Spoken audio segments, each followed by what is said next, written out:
Under the burning Arizona sun, a cowboy is captured by the Apache tribe, his fate sealed until the chief's daughter speaks 4 words that stop the judgment cold. What happens next will change both their worlds forever. Don't forget to like, subscribe, and tell us where you're watching from. Let's get started.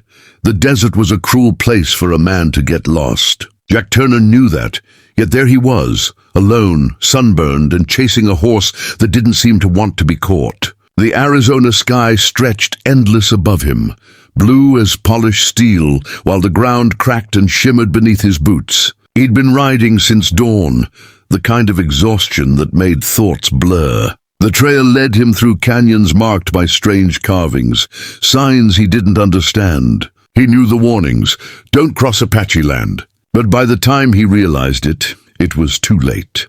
When he finally dismounted to rest, silence swallowed everything. No wind, no birds, only the faint creak of his saddle leather. Jack tied his horse near a boulder, shaded his eyes, and scanned the horizon. The land looked empty, yet every hair on his neck stood up. He felt watched, the way prey feels before the arrow flies. He tried to shake it off, pulled out his canteen, and took a slow drink. The water was warm, bitter. He wiped his mouth and turned, just in time to see a shadow move behind him. He'd never heard the arrow until it thudded into the dirt near his boot. Another followed, landing inches from his hand. His horse screamed, rearing in terror. Jack froze, raising his hands. "Easy now," he called into the emptiness. But the emptiness answered with movement. A dozen men stepped out from the brush, faces painted, eyes sharp as flint. Spears and rifles gleamed in the harsh light. Jack's heart hammered against his ribs. He knew who they were, Apache, and he was standing where no white man should ever stand, uninvited. They didn't speak at first, just stared, the leader circling him like a hawk testing a snake. Jack swallowed hard, slowly lowering to his knees. "I didn't mean to trespass," he said. "I was chasing my horse." The leader barked something in his own tongue, and 2 men seized Jack by the arms, jerking him upright. His hat fell to the sand. The leader pointed toward the canyon beyond them. Jack didn't argue. There was no gun to reach for, only the heavy, certain feeling of doom. They marched him for what felt like hours, through winding trails and into a valley ringed with stone. Smoke rose ahead, the smell of fire and cooking meat. The Apache village sat silent as they entered, hundreds of eyes following every step he took. Children peered from behind lodges, women stopped grinding corn. He saw the chief before he heard him, an old man with braided hair streaked with silver, sitting tall beside a fire pit. His gaze was unreadable, heavy with judgment earned through generations. The warriors shoved Jack forward, forcing him to his knees before the chief. His wrists were bound with rawhide, his mouth dry as bone. "He crossed sacred ground," one of the warriors said in English, his accent clipped but clear. "He spied." Jack shook his head. "I wasn't spying, I swear it. I was just trying to bring my horse home." The man's face remained stone. "The white man always says that before the killing." The crowd murmured low, the air thick with anger and distrust, older than any of them. The chief raised a hand and silence fell. He rose slowly, his voice deep like thunder rolling through distant mountains. "This man walks where he should not. He brings no gift, no word, no reason." His eyes narrowed. "He will die as the others did." The words hit Jack like a hammer. Death swift and certain. He bowed his head, closing his eyes, trying not to tremble. So this is it, he thought. End of the trail. He'd lived rough and fast, never thought much about dying, but dying like this felt wrong, like some cruel mistake. Then, before the chief could speak again, a new voice broke through the crowd. "Let me judge him." It was soft but carried like wind through canyon walls. The people turned. From behind the fire came a woman, young, strong, her long black hair tied with feathers and turquoise beads. Her eyes glimmered like storm clouds, steady and sure. The murmurs rose as she stepped closer. Jack's breath caught. She was unlike anyone he'd ever seen, elegant yet fierce, a quiet command in every movement. "Nayeli," someone whispered. "The chief's daughter." The chief frowned. "This is not for you," but she didn't bow or flinch. "He crossed our land," she said calmly. "Then let me decide his fate. The spirits speak to women too. The crowd gasped softly. No one challenged the chief's daughter, yet no one dared silence her either. For a long moment, father and daughter stared at one another, a storm brewing between them. Finally, the chief lowered his hand. "Then speak," he said. "But know this, if your heart is wrong, the spirits will judge you as well." Nayeli walked to where Jack knelt. Her shadow fell over him like a blanket of calm. He could feel her studying him, her gaze cutting past his fear. "Why come here?" she asked in slow, careful English. Jack swallowed. "My horse ran off. I followed him. I didn't know this was your land." Her eyes softened slightly. "You travel alone?" "Always," he said. A flicker of sadness crossed her face. "That is not a way to live." Her tone wasn't accusing, just truthful. He found himself looking at her not with fear, but awe. Nayeli turned to the chief. "He carries no weapon, no anger. The spirits would have struck him down if he meant harm." The crowd murmured again, uneasy but listening. One warrior stepped forward angrily. "He could lie." Nayeli met his glare. "And what if he tells truth? Will you kill a man for being lost?" The chief's face was unreadable. For a long silence, no one breathed. Then he nodded slowly. "You speak with the calm of water, my daughter. The man will live, for now." The warriors lowered their weapons. Jack felt the ropes fall from his wrists. His blood rushed back, stinging like fire. Nayeli didn't smile, didn't gloat, just met his eyes again. "You are free," she said, "but freedom is heavy.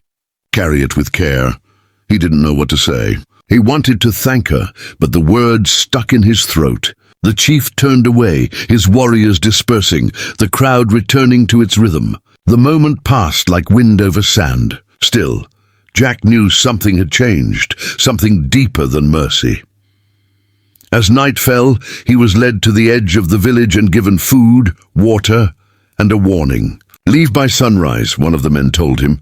"You have one life. Keep it."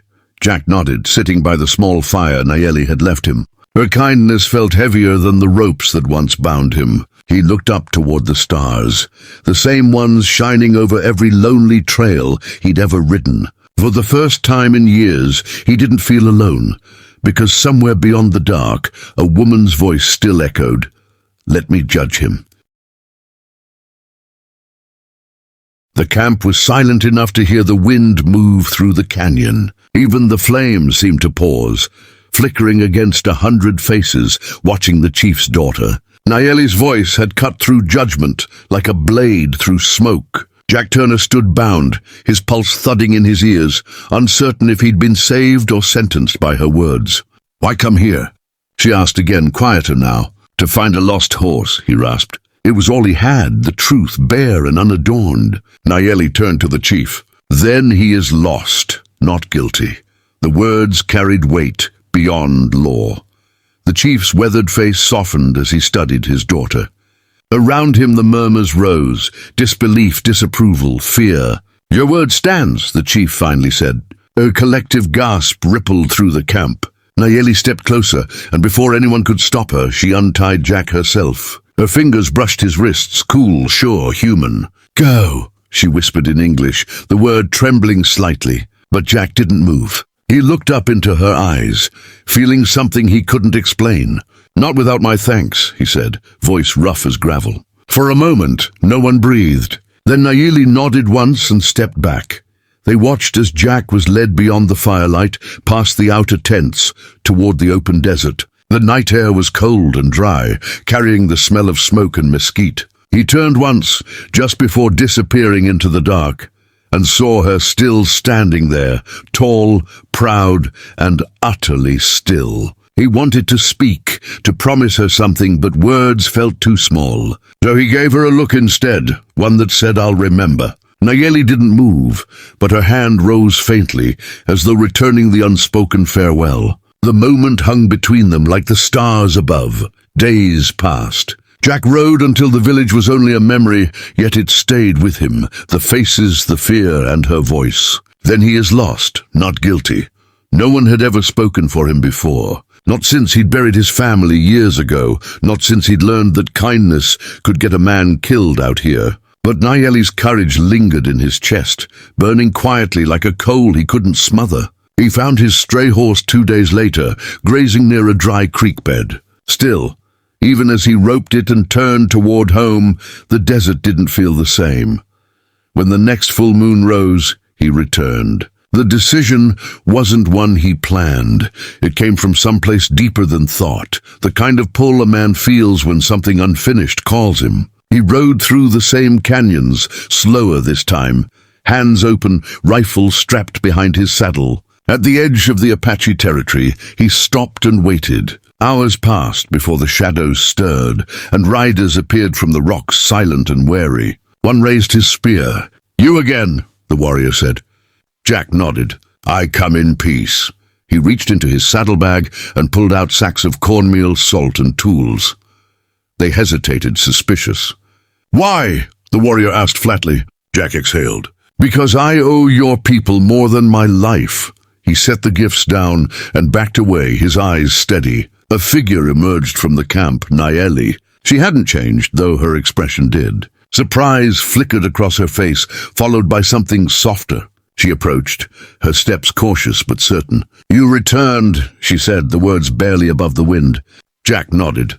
"You freed me when you didn't have to. I came to repay that." He gestured toward the bundles. "Peace offerings, if you'll have them." Her gaze searched his, unreadable. Slowly, she reached down and touched one of the tools, a steel axe shining in the moonlight. "These will help us through winter," she said quietly. "You bring much." Jack smiled faintly. "You gave me more." The words seemed to catch her off guard.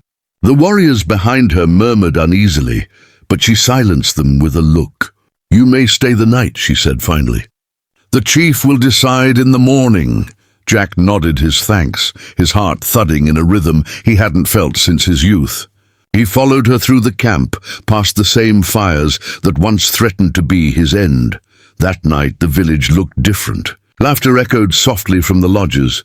Drums beat somewhere distant, and the smell of roasted corn filled the air. Jack sat near a small fire outside a tent, staring into the flames. Nayeli joined him, her face half lit by orange light. "You could have gone anywhere," she said. "Why here?" Jack didn't answer at first. Finally he said, "Because this is where I stopped running." She tilted her head. "Running from what?" He met her gaze. "From people who see the world in colors." "You saw a man?"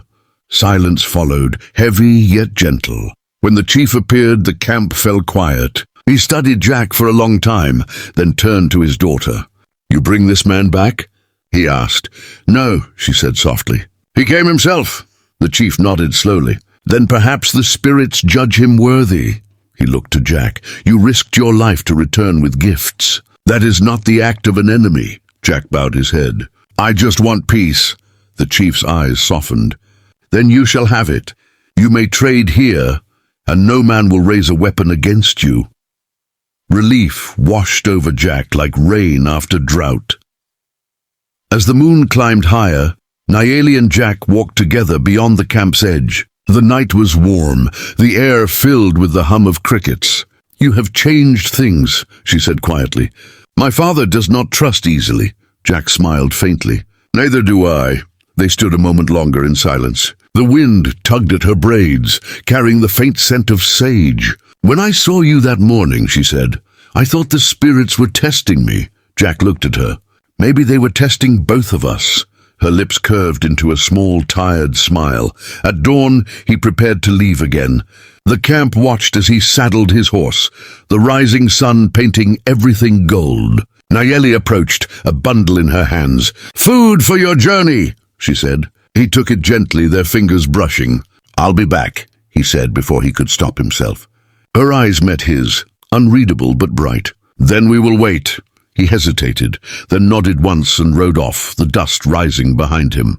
The desert stretched endless again, but it no longer felt empty. Somewhere behind him, a voice echoed through the wind, soft, strong. "Eternal, you are not guilty." Weeks later, the ranchers in nearby towns began to speak of something rare, a peace pact with the Apache near the canyon lands. Few believed it, fewer understood it, but Jack Turner did. Sometimes he'd catch sight of smoke in the far horizon or hear a drumbeat on the wind, and he'd smile to himself. Because once a stranger had looked into his eyes and seen more than trespass. She had seen his soul, and though their worlds were divided by miles and years, he carried her voice with him always, a whisper of mercy, strong enough to tame the wildest heart.